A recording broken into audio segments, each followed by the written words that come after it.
Hey everyone, in this video I'll show you how to clear cache and speed it up. Step 1. Clear Safari cache. First clear your browser cache. Go to settings, then search for Safari, tap on it.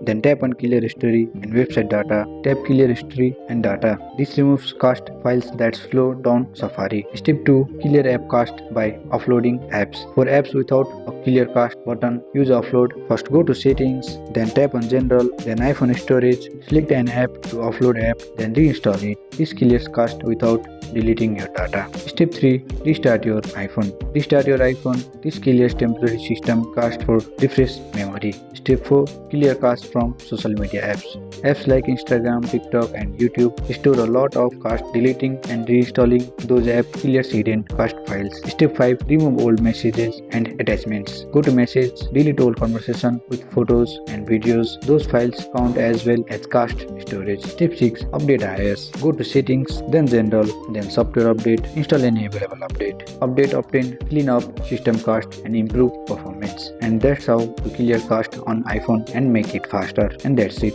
I hope you like this video. If you find this video helpful, drop a like, subscribe to our channel. See you in the next video.